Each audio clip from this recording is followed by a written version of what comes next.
Hello again. We only have 2 more days of stories until we finish our Advent story time. Where did all that time go? I really hope that you've enjoyed the time we've spent together and that you've also learnt a little about what the Christmas story means for each of us. Even after all the times that I've heard the story, even though I've studied it so much, I'm still amazed by what it means.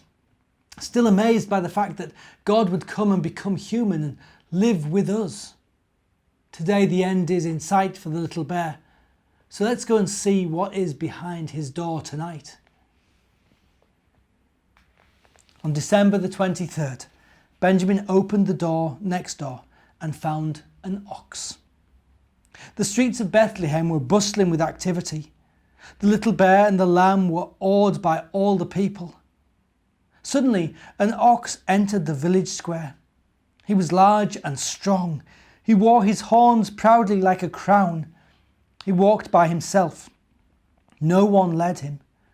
The children ran from him, frightened. The ox stopped in the middle of the square, bent his knees and knelt.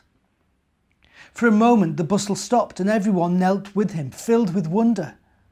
The lamb and the little bear knelt too. Above them the stars shone brighter than ever. "I believe we are very close to the child now," said the little bear. The ox rose. "Wait," cried the little bear. Then the ox took the little bear and the little lamb on his back.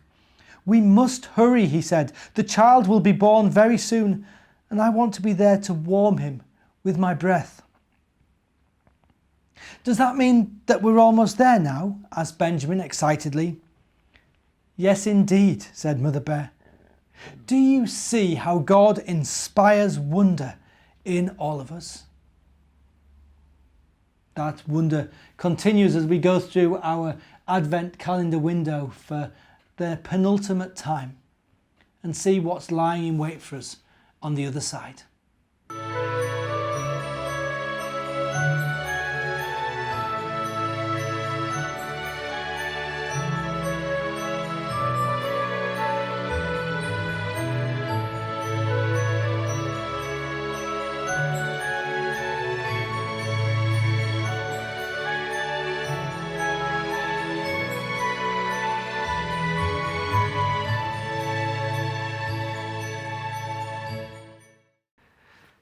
Nearly there.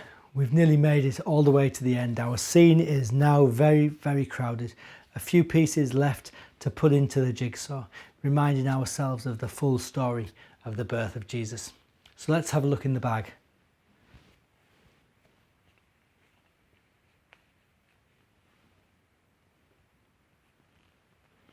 A man with a cup of tea. Remember the lady who brought the teapot? This is a man with a cup of tea. So that can't be the only character in here though, can it?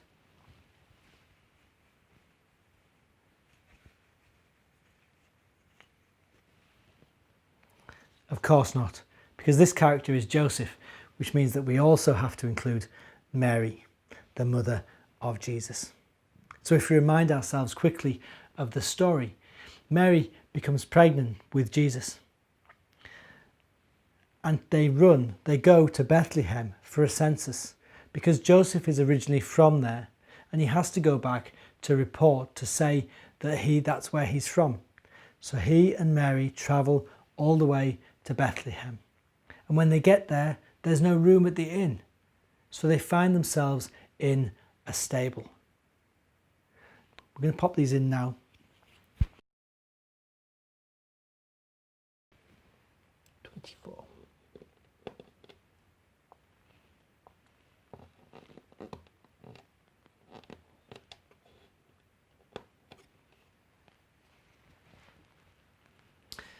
Tomorrow when we come back, we're going to put the final pieces to that jigsaw together.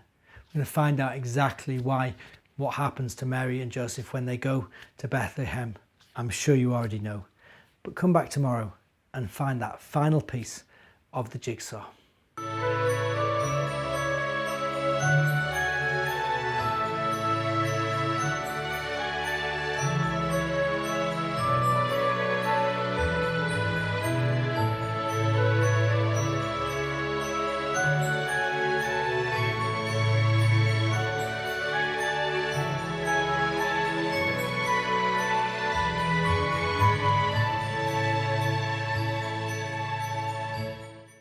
Have you ever wondered what God looks like? I wonder if you can imagine it. Is he an old man with a beard who sits on a cloud in heaven? Is he a young child? A man with a beard? Or a woman? Is he white, black, Asian, Oriental? Is he even visible at all? Maybe he is invisible or just energy that we can feel but can't see. Maybe today's story will shed a little light on the situation. It's called Bed of Heaven. One cold, dark winter evening, the heavens suddenly opened up. A host of angels came forth and flew like shooting stars down to the earth below. As they flew, they sang a beautiful song.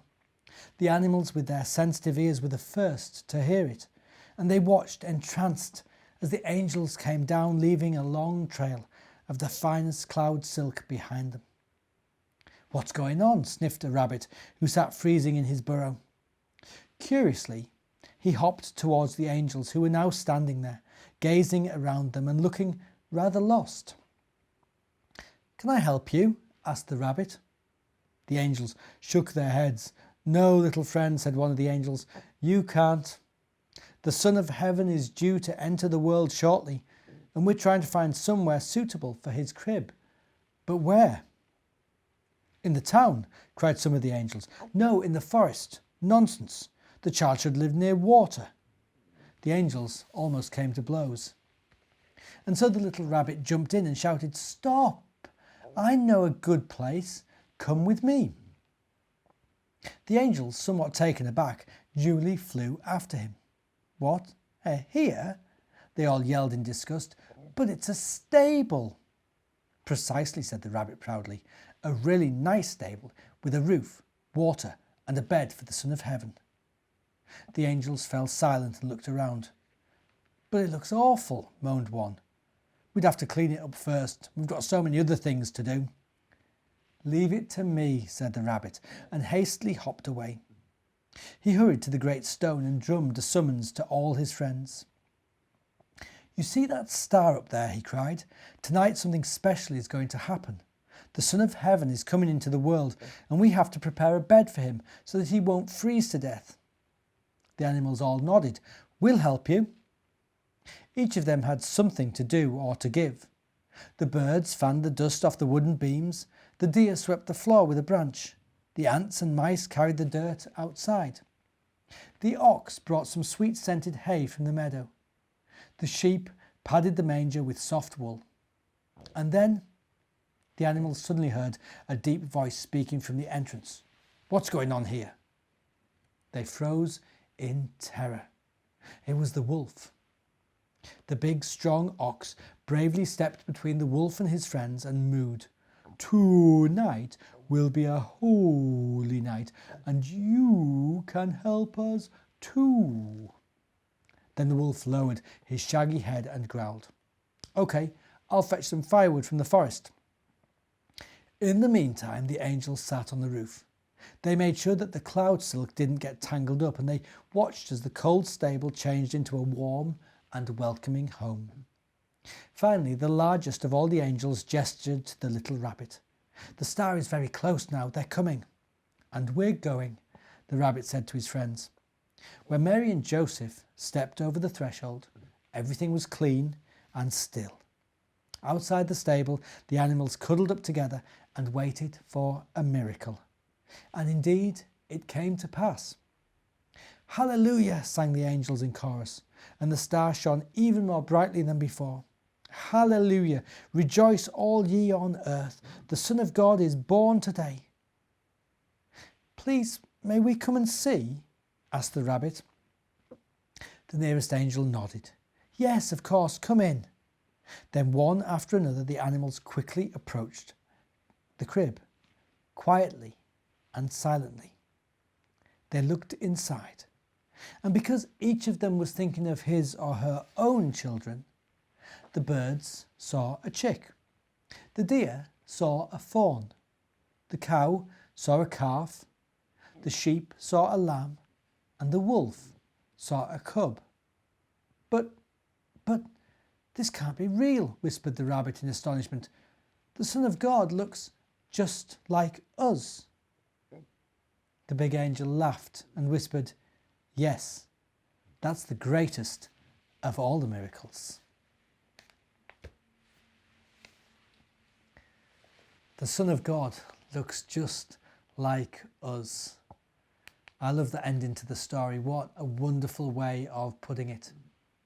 We all picture God in a different way, and yet he's still God. The baby Jesus lying in that straw, dusty and dirty, is present in each of our hearts, like looking in a mirror. But if Jesus is in my heart, then he's in your heart too, and in the hearts of each and every one of us. So we should treat each and every person as if they were the baby Jesus, with love, kindness, and hope. And we should do whatever we can to make their lives better. Take a look at the person who looks after you. Can you see God in them? Sleep tight. Our story ends tomorrow night. Good night.